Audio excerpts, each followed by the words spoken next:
ব্যাংকের বোর্ড আমরা চেঞ্জ করে দিয়েছি, তাদের ম্যানেজমেন্টেরও চেঞ্জ হবে, তাদের গুণগত মান চেঞ্জ হবে এবং তারা ঘুরে দাঁড়াবে।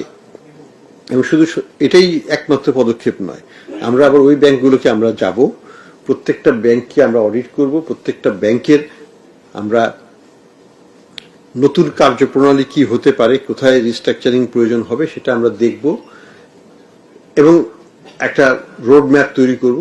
হয় সেটাকে আমরা নিজে পায়ে দাঁড়াবে যদি বড় ব্যাংক হয়, ছোট ব্যাংক হলে হয়তো মার্জ করে দেব, একেবারে ছোট একেবারেই যদি হয় হয়তো লিকুইডেশন হবে। যেটাই হোক না কেন আমরা ডিপোজিটরের স্বার্থটা দেখব, সেটা নিয়ে কোনো ব্যত্যয় নেই, প্যানিক হওয়ার কিছু নাই। এটা দিয়ে আমি শুরু করলাম আজকের বক্তব্য এবং এখানে আমি ব্যাংকারদেরও বলেছি যে ইন্টারব্যাংক মার্কেট থেকে আমাদের গ্যারান্টির বিনিময়ে ওই ব্যাংকগুলোকে যেন তারল্য দেওয়া হয়। আমরা নতুন কোনো টাকা ছাপাবো না তাদের জন্য। পার্থক্যটা ওইখানেই যে নতুন টাকা না ছাপিয়ে যে রিস্কটা আছে আমরা রিস্কটাকে মিটিগেশন করে দিচ্ছি, রিস্কটা কমিয়ে দিচ্ছি এবং তারা তারল্য পাবে আরেক ব্যাংক থেকে।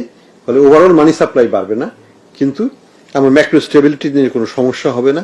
যদি এটা কাজ করে তাহলে আলহামদুলিল্লাহ আমরা একটা সলিউশন পেতে পারি উইদাউট এক্সপ্যানশনারি মনিটারি পলিসি। তো সেটার চেষ্টাতে আছি আমরা।